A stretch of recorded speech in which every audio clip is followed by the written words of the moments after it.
establishing and operating this center, our Muslim friends, including Saudi Arabia. As you know, the president, it's wholly appropriate for the president to share whatever information he thinks is necessary to advance the security of the American people. That's what he did. As to your question on had that information been shared previously, I'm not sure about that. When did he make that decision, though, sir? When did he make the decision? When did he make the decision to share the information? He made the decision in the context of the conversation, which was wholly appropriate. So let's just, I think it's worth recapping one thing here. The president was meeting with the foreign minister about the terrorist threat. He had also raised some difficult issues.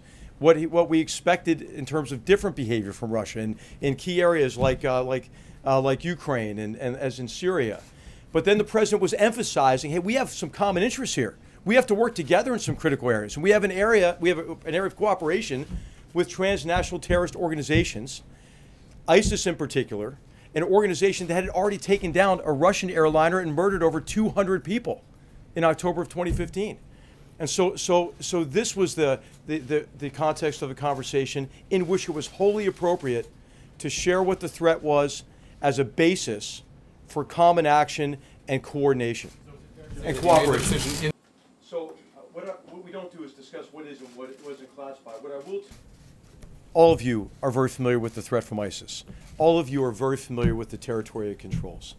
If you were to say, hey, from where do you think a threat might come from territory that ISIS controls? You would probably be able to name a few cities, I would think.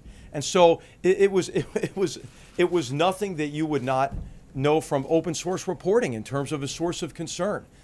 And it had all to do with operations that are already ongoing, have been made public for months. Sorry, back to my question, sir. Some common interests here. We have to work together in some critical areas. We have an area of cooperation. Yeah, I don't want to get into specifics of what exact information is shared with what exact allies, but information on this topic of the threat to aviation was shared with multiple allies. And as you know, there are already policies being put in place to protect against that threat. And you and many others have reported widely on this. Something that our allies did not. Is that what you were saying? In terms of the specifics, I have no basis for comparison on what was shared with what country. But I will tell you that it was our impression of all of us that were in the meetings, I've mentioned already, that what was shared was wholly appropriate given the purpose of that conversation and the purpose of what the president was trying to achieve through that meeting. But there's no imminent threat.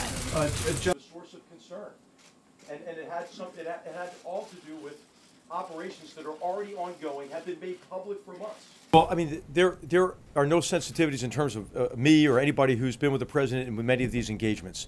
He shares information in a way that is wholly appropriate, and I should just make maybe the statement here that the president wasn't even aware, of where this information came from. He wasn't briefed on the source and method of the information either.